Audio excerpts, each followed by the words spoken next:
My parents moved my sister's family into my house and tried to take it, so I let the law finally teach them what greed really costs. I'm 26, male, living with my parents in a house I pay for in full. It sounds pretty basic, but it's way more complicated than that. Let me start from the beginning. I bought a house in the city last year. I cover the entire mortgage, pay for all the bills, groceries, you name it. My parents, Liz, 52, female, and Tom, 55, male, both retired teachers, don't pay a dime. It wasn't a move back home because I couldn't afford rent situation either. In fact, I make good money as a software engineer, and I wanted to be closer to job opportunities in the city. Plus, I thought it would be nice to help them out after they spent years supporting me. It's a nice 3-bedroom house. Nothing extravagant, but cozy, with a backyard and a spacious living room. Since I pay for everything, I claim the master bedroom. It has a walk-in closet and its own bathroom, which is clutch because I hate sharing a bathroom with anyone. The second bedroom is my home office. I work from home about 80% of the time, so I set it up with dual monitors, a comfy chair, and everything I need. The third bedroom was left as a guest room for when family visited. At first, everything was great. My parents were happy to be in the city and did their own thing while I worked and took care of the house. I didn't mind footing the bills because, hey, they're my parents, and it felt good to be able to support them after all they'd done for me. But then things changed. One morning over breakfast, my mom dropped a casual bombshell. She mentioned that my older sister Jessica, 28, female, and her husband Eric, 26, male, were thinking of moving to the city. Eric's pregnant, and apparently they've been struggling. She said they could really use the help. I didn't think much of it at first. Jessica and Eric have always jumped from one bad situation to another, but I assumed if they moved, they'd get a small apartment nearby. That's when things took a turn I wasn't prepared for. A few days later, my mom sat me down with her best innocent tone and told me they had invited Jessica and Eric to come stay with us, just for a little while, until they got back on their feet. Now, they didn't ask if I was okay with this. Oh no, they told me after they'd already invited them. I was still processing the thing when Jessica and Eric showed up with bags in hand, clearly planning to stay for the long haul. Here's the deal, Jessica and Eric moved in, and right off the bat it was clear they had no plans to leave anytime soon. I'm already stressed thinking about the extra expenses I'm going to incur. I'm paying for everything, groceries, utilities, the mortgage, everything. And now I've got 2 more people to support, with no one asking how I feel about it. I love my sister, but Jessica is, well, not the most responsible person. She always finds herself in messy situations, and everyone else ends up bailing her out. Eric is nice enough, but he has this entitled attitude that rubs me the wrong way. Like, because he's pregnant, the world should cater to him.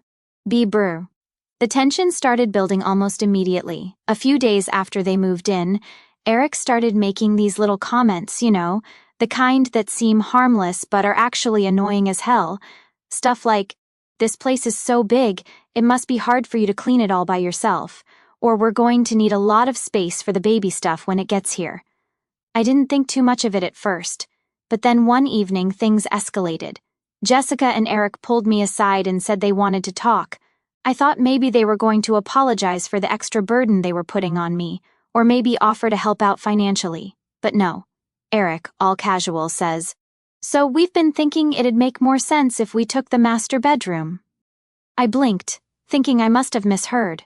But Jessica jumped in with, "Yeah, the baby's going to need a lot of stuff, and your room has the walk-in closet and private bathroom. Let me remind you, I pay the mortgage, I pay for everything, and these 2 were sitting here suggesting I give up my own room for them and their unborn child." The audacity hit me all at once. I managed to keep calm and said, "Why don't you just take the guest room? It's plenty big." Eric gave me a look like I just suggested something outrageous. "That room doesn't have a walk-in closet," he said. "The baby's going to need space." I was done. "I'm not giving up my room. You can have the guest room, or you can find somewhere else to stay." Jessica looked a little shocked, like she couldn't believe I wasn't just caving in. But Eric, he was downright offended. That's when I knew this wasn't going to end well. Things started going downhill fast. The next couple of days I noticed Jessica and Eric getting really comfortable. Their stuff was everywhere. Shoes kicked off by the couch, baby magazines scattered on the dining table. Eric even started talking about where he was going to put the crib, like he had already decided that they were going to stay in the master bedroom. One day, I had to go into the office for a meeting. When I got home, my blood ran cold. My personal stuff, clothes, computer monitor, everything, was in the hallway. I stormed into the master bedroom, and there was Eric, casually packing up the last of my things like it was no big deal. "What the hell are you doing?" I blurted out. He didn't even flinch. "Your mom said we could start moving in here. The baby's coming soon, and we need the space." I was livid. "I told you you're not taking my room." Eric crossed his arms. "The guest room is too small." I wasn't having it. "I don't care. You're not taking my room. You can stay in the guest room, or find somewhere else to live." At this point, Eric was upset, but I didn't care. I stormed out of the room, grabbed my phone, and called my mom, who wasn't even home at the time. "Mom, did you tell Jessica and Eric they could move into my room?" There was a long pause. Finally, she admitted, "Well, I thought it would be the best solution. They need the space, and you've already got the office. It's not like you're using the master bedroom for much." I couldn't believe what I was hearing. "Are you serious? I pay the mortgage. I pay the bills. For my room?" She tried to calm me down, saying it wasn't a big deal, but I was done listening. "I'm not giving them my room. If they don't move their stuff out, they're going to need to find another place to stay." Eric must have overheard me because he stormed out, looking furious. "You're seriously going to throw us out with a baby on the way?" Jessica, who had been outside, walked in hearing the commotion. "What's going on? I laid it out for her. What's going on is your husband is trying to take my room, and I'm telling you both it's not happening. Stay in the guest room or leave." Jessica wasn't happy. She tried pulling the whole "we're family" card, but I wasn't budging. I told them they had until the end of the day to move their stuff out of my room, or I'd do it for them. Jessica glared at me, but Eric stormed off, slamming the door. I retreated to my office, knowing this was far from over. After that blow-up, I figured Jessica and Eric might finally back off. I was clear as day. My room wasn't up for grabs. They could either stay in the guest room or leave. Seems simple enough, right? But of course, things didn't go that smoothly. The next morning, the house was weirdly quiet. Too quiet. I stayed in my office most of the day, not wanting to deal with more drama. When dinner time rolled around, I came out to grab something to eat, and that's when things got even worse. I opened the fridge only to find it practically empty. I had just bought groceries 2 days ago, and now most of it was gone. The freezer was pretty bare, too. I knew my parents didn't eat like that, and it sure wasn't me, so it had to be Jessica and Eric. They'd helped themselves to everything without even asking. I was already irritated, but I tried to brush it off. I figured I'd just go grocery shopping again tomorrow. But it wasn't just the food. When I sat down at the table, my mom came into the kitchen, avoiding eye contact with me. She quietly made plates for herself, my dad, Jessica, and Eric, but she didn't make one for me. At first, I thought maybe she forgot, but then she finished serving everyone, sat down, and started eating. I was left sitting there staring at them like an idiot. I looked at my mom, trying to keep my cool. "You didn't make me a plate?" I asked. She barely glanced up. "You don't want to help the family, you don't eat with the family," she said, as casually as if she were talking about the weather. I couldn't believe what I was hearing. "Excuse me? I pay for everything here, the groceries, the mortgage, and now you're freezing me out?" My dad didn't say a word, just sighed and kept eating like it was no big deal. Jessica and Eric, they were sitting there with these smug looks on their faces, like they'd won some kind of power play. Eric even smiled at me when I walked by. It was so passive-aggressive I almost lost it right there. I slammed the fridge door and stormed out of the kitchen. I couldn't take it anymore. I wasn't about to be treated like an outsider in my own house, the house I paid for. I went straight to my room, grabbed my laptop, and started looking up how to serve eviction notices. Enough was enough. Within an hour, I had the documents ready.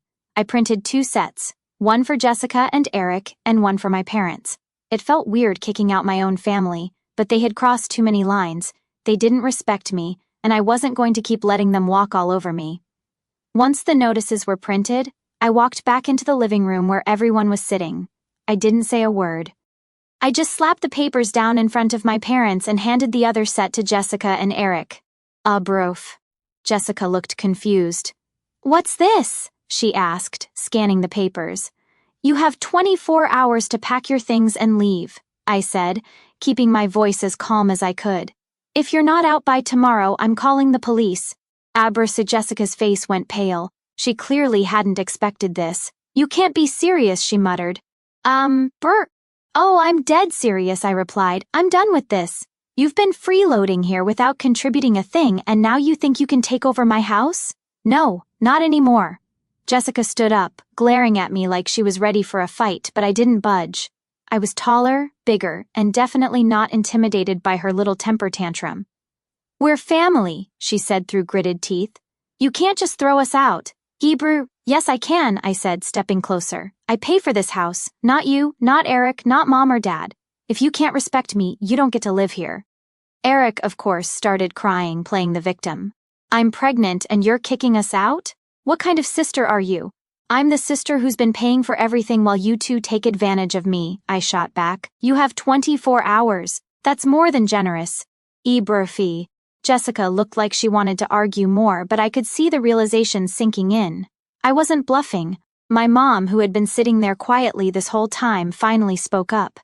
You can't do this, honey. They're your sister and brother-in-law. This is family. Kiburki.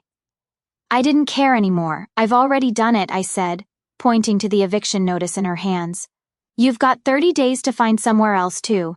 If you're not gone by then, I'll be taking legal action. The room went dead silent. My dad didn't say a word. He just stared at the table, looking completely lost. My mom looked like she was about to cry, but I wasn't backing down. This wasn't about being nice anymore. This was about standing up for myself, and not letting them walk all over me. After a few tense minutes, I turned and walked back to my room, leaving them to process everything.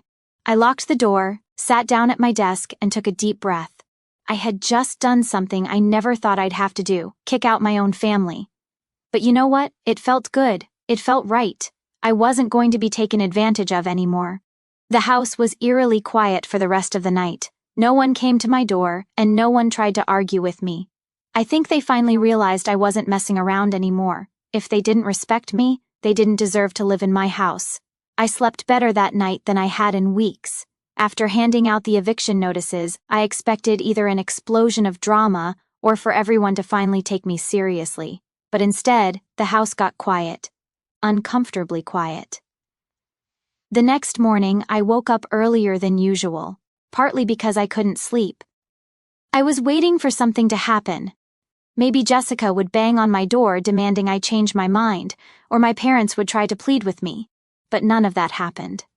I got up, walked into the kitchen, and the house was completely empty. No Jessica, no Eric, no parents. I even wondered if they packed up and left in the middle of the night. Wishful thinking, I guess. I made my coffee and sat at the table waiting for someone to say something, anything. I wasn't in the mood to make small talk or explain myself again. I had drawn my line, and I wasn't backing down. They'd pushed me too far, and there was no way I could keep living like that. They didn't respect me, and they sure as hell didn't respect the fact that I was paying for everything. After a while, my mom came into the kitchen. She looked like she hadn't slept much. She didn't say anything at first, just grabbed a cup of coffee and sat across from me. The silence was awkward, like neither of us knew what to say. Finally, she broke the silence. Honey, she said, her voice soft and tired. I know things have gotten out of hand. I didn't say anything, just stared at my coffee, waiting for her to continue. I knew an apology of some kind was coming, but I wasn't about to let her off the hook that easily. I didn't realize how bad things had gotten between you and your sister, she continued, her voice cracking a little. We were just trying to help them, and I guess I didn't see how unfair it was to you. That caught me off guard. I wasn't expecting her to admit it, at least not so soon. For a moment, I thought maybe she was finally getting it, that I wasn't the villain in this situation. But I still couldn't shake off the frustration from everything that had happened. You didn't just ignore what I wanted, I said, my voice sharper than I intended. You sided with them every single time, like you just assumed I'd roll over and let them take whatever they wanted. She looked down at her coffee, not saying anything for a few seconds.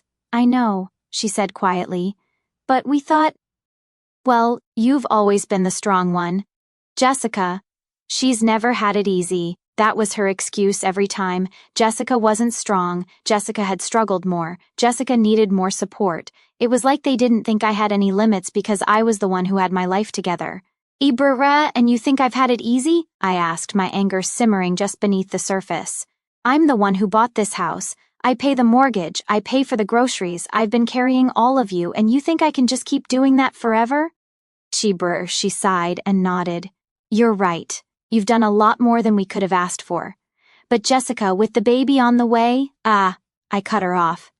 This isn't about the baby. This is you guys haven't shown me any. She sighed again, looking exhausted. We thought we were doing the right thing, she finally said. Jessica and Eric, they don't have much. Bibra, and whose fault is that? I shot back. I didn't ask them to move in. I didn't ask for any of this. They need to figure out their own lives, and you can't keep bailing them out by throwing me under the bus. She nodded, finally seeming to understand, or at least trying to. We'll figure something out, she said, her voice quieter now, but please don't push us out. Not like this. I shot back, trying to calm down. I didn't want to kick them out. They were my parents. But at the same time, I couldn't keep living like this either. Things changed, or they'd have to go. Ibrahim, I don't want to push you out, I said as calmly as I could. But things need to change. I can't keep living like this, being treated like I don't matter in my own house. Ibrahim, she didn't argue, just nodded quietly. Okay, she said, we'll figure something that. She left the kitchen, and I was alone again with my thoughts. I wasn't sure if anything would really change, but at least it seemed like they were starting to take me seriously. Later that afternoon, Jessica finally showed up, looking like she'd been stewing in her anger all day. She didn't say hi or anything when she walked into the living room. She just plopped down across from me with that same pissed-off expression she'd had since I gave her the eviction notice. I didn't say anything either, just kept my eyes on my phone. So this is how it's going to be, she finally spat, bitterness dripping from her voice. You're really going to kick us out? I barely looked up. I gave you 24 hours. If you're still here tomorrow, I'm calling the police. Jessica scoffed, shaking her head like I was the bad guy. We're family. You don't do this to family. I put my phone down and leaned back in my chair. Yeah, well, family doesn't take advantage of each other either. You've been freeloading for weeks without contributing anything, and now you think you can just take over my house? I'm not your fallback plan, Jessica. Ibrahim. She didn't have much to say after that. She sat there for a minute, clearly wanting to argue, but there wasn't anything left to say. I'd laid out my terms, and she knew I wasn't bluffing. And after a few more moments of tense silence, Jessica got up, muttering under her breath, and stormed off again. Typical Jessica, always running when things didn't go her way. Ibrahim. The rest of the day passed quietly, almost too quietly. I didn't know what Jessica and Eric were going to do, but I wasn't about to change my mind. I'd given them more than enough time to figure things out, and they had done nothing but mooch off me. The next 24 hours would decide everything. The morning of their eviction deadline, I woke up early again. I knew today was the day Jessica and Eric either packed up and left or I was forced to take legal action. Strangely, I didn't feel angry anymore. I wasn't even anxious. I had accepted what needed to happen, and now it was just about following through. I got up, went into the kitchen, and the house was still eerily quiet. It felt different, almost like the calm before a storm. I made myself some breakfast, though the fridge was still looking pretty bare after Jessica and Eric's last grocery raid. I managed to scrape up enough for a decent meal, and while I sat there eating, I couldn't help but think about how fast everything had spiraled out of control. Ibrahim. Just a few months ago, everything was fine. My parents and I had a good thing going. I was working, paying the bills, and life was good. Then Jessica and Eric showed up, and everything went to hell.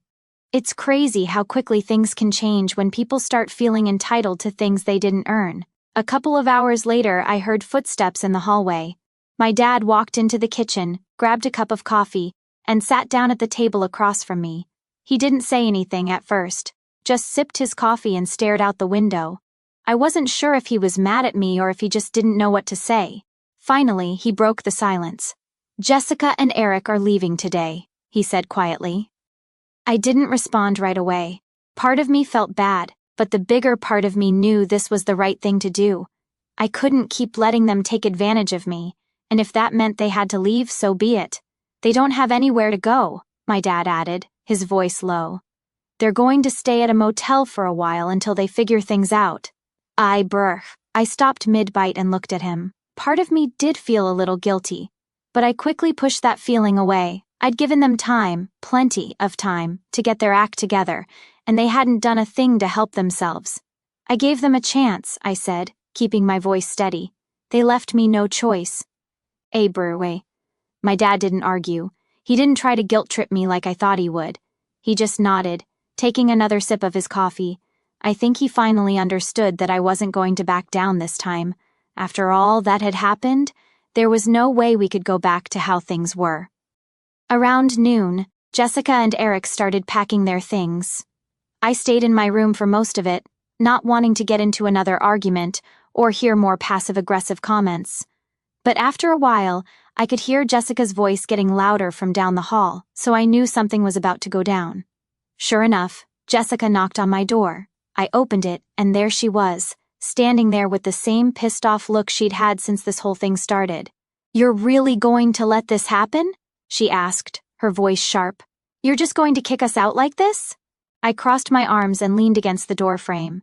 "I gave you 24 hours. You know what needed to happen." Jessica clenched her jaw, clearly trying to keep her temper in check. "We're family. You don't do this to family." I took a deep breath, trying to stay calm.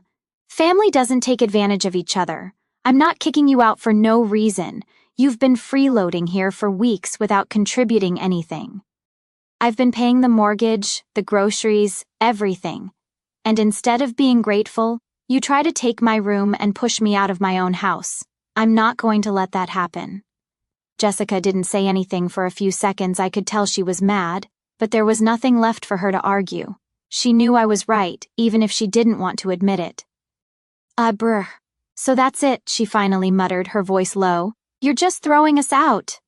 "I'm giving you the same option I gave you yesterday," I replied. "You can find somewhere else to live, or you can stay in the guest room and respect my space. But if you can't do that, then yeah, you're leaving." Jessica stared at me for a moment longer before turning and walking away without another word. I closed the door and let out a long breath. This whole situation had been exhausting, but I knew it had to be done. By mid-afternoon, Jessica and Eric were gone. I didn't see them leave, and honestly, I didn't want to. There was no need for some emotional goodbye. They packed up their stuff, loaded it into their car, and drove off without saying a word to me. The house felt different after they left, quieter, less tense. My parents didn't say much to me for the rest of the day. I think they were still processing everything that had happened. My mom looked upset, but she didn't say anything about it. Maybe she finally realized that I wasn't the one who caused all this. Jessica and Eric had pushed me too far, and this was the result. That evening, my mom knocked on my door. She came in, sat down on the edge of my bed, and stared at the floor for a while. I could tell she was trying to find the right words. They're gone," she said softly. I nodded, not saying anything. "I never thought it would get to this point," she admitted. "I didn't realize how much pressure we were putting on you." I looked at her, feeling a little bit of the frustration lift. "It's not that I didn't want to help," I said, trying to explain my side.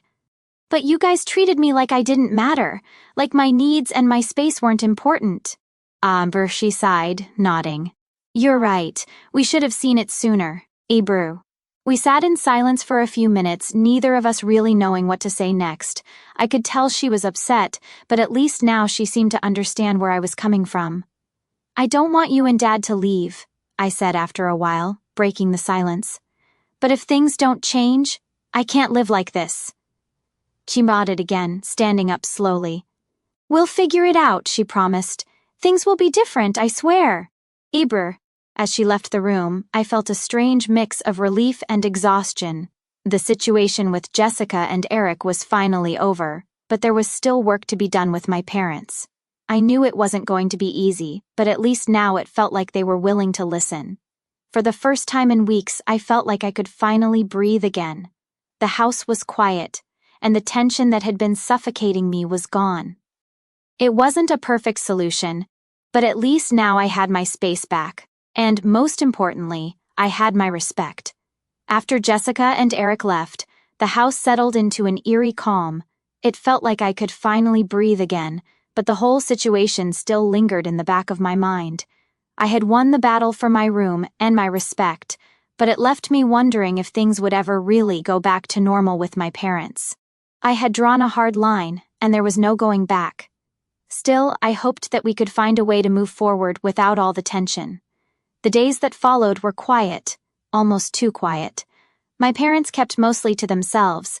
My mom would occasionally say something polite, but we didn't talk about what had happened. My dad, always the more reserved one, seemed to avoid any potential for confrontation altogether. I wasn't sure if this was their way of giving me space or if they were still processing everything that had happened. Either way, I didn't mind the silence. I spent most of my time in my home office, throwing myself into work to avoid thinking about everything. The office was my sanctuary now, my escape from all the drama that had unfolded over the past few weeks, but every once in a while, I'd catch myself thinking about how things had gone down. I couldn't help but feel a little bad for how it had all exploded, but at the same time, I knew I had done the right thing. I had been taken for granted for too long, and something had to give. About a week after Jessica and Eric left, my mom came into my office while I was working. I could tell from the way she hovered at the door that she had something on her mind. "Berkey, do you have a minute?" she asked, her voice unusually soft. "Burke." I nodded, saving my work and turning to face her. "What's up?" She stepped into the room, wringing her hands nervously. "I've been thinking about everything, about Jessica, Eric, and how we've treated you." I stayed quiet, letting her speak. It seemed like she needed to get something off her chest. "I just wanted to say we didn't mean to make you feel like you didn't matter," she said, her voice cracking slightly.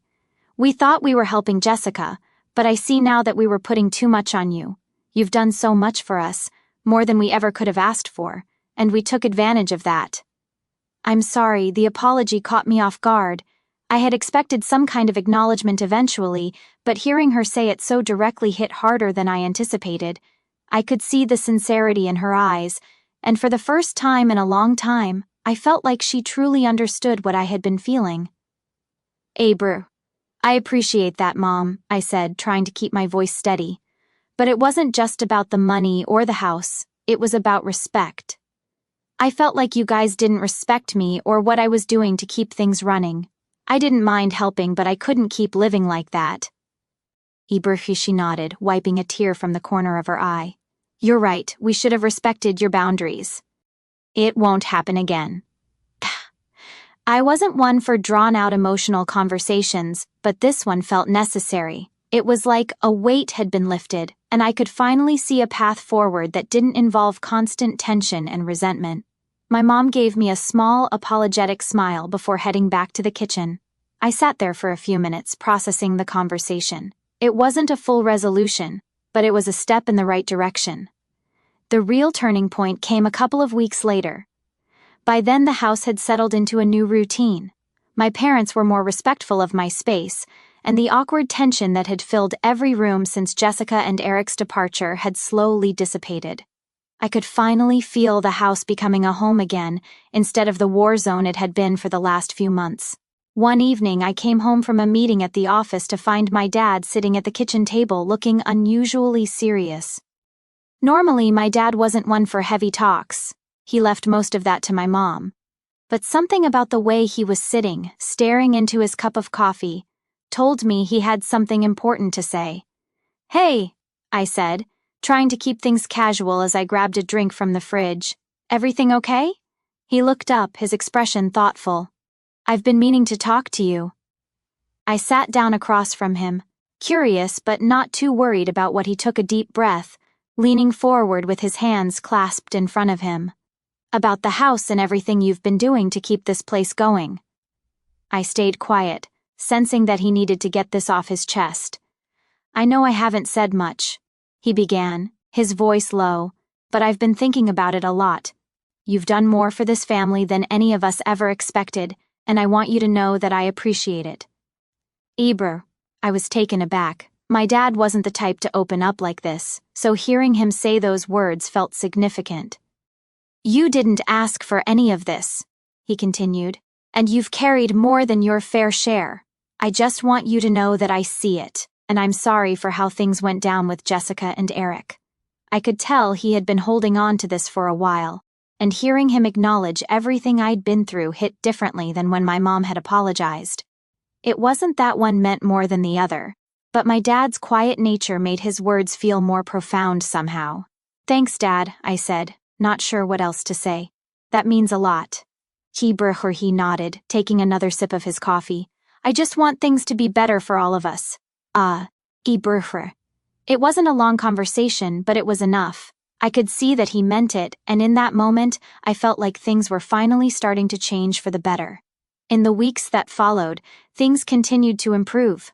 My parents and I found a new rhythm, one that didn't involve me feeling like I was carrying the weight of the household alone. They started pitching in more, helping with groceries, cleaning, and just generally respecting my space. It wasn't perfect, but it was a huge improvement from where we had been. And as for Jessica and Eric, well, I didn't hear much from them after they left. My mom mentioned that they were staying in a motel for a while and that they were trying to find a place of their own. I didn't pry. I had made my boundaries clear, and as much as I loved my sister, I needed her to learn how to stand on her own 2 feet. If that meant keeping my distance for a while, so be it. One afternoon, about a month after the whole ordeal, I got a text from Jessica. It was short and to the point. Not exactly her usual style, but it seemed sincere. "Hey, I know things got messed up. I just wanted to say I'm sorry for how everything went down.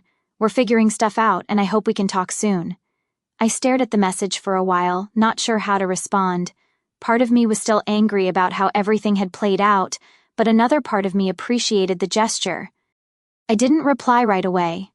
I needed more time to process it. That night, I sat down and wrote out a response, trying to keep it civil but clear about where I stood. "Thanks for the message. I'm glad you guys are figuring things out. I hope we can talk soon too, but I need some time. Let's catch up when we're both ready. I hit send and felt a strange sense of closure. Things weren't perfect, and I didn't expect them to be, but at least the lines of communication were open again. That was more than I could have hoped for a few weeks ago. As time went on, I found myself feeling more at peace with everything. The house was no longer filled with tension, and my parents were finally respecting my boundaries. I had my space back, and most importantly, I had my sense of control over my life again. It wasn't easy getting here. Standing up for myself, especially against family, had been one of the hardest things I'd ever had to do. But in the end, it was worth it. I had learned a valuable lesson. Respect isn't something you can demand, it's something you have to earn, even within your own family. And I had earned mine. Looking back, I'm glad I didn't back down. It would have been easy to just give in. To let Jessica and Eric take over my room, to let my parents keep running the house like I was just another guest. But that wasn't the life I wanted. I wanted my own space, my own sense of dignity, and now I finally had it. Maybe one day things with Jessica and Eric will be different. Maybe we'll be close again, like we used to be before all this drama. But for now, I'm just focused on living my life the way I need to. And for the first time in a long time, that feels like enough.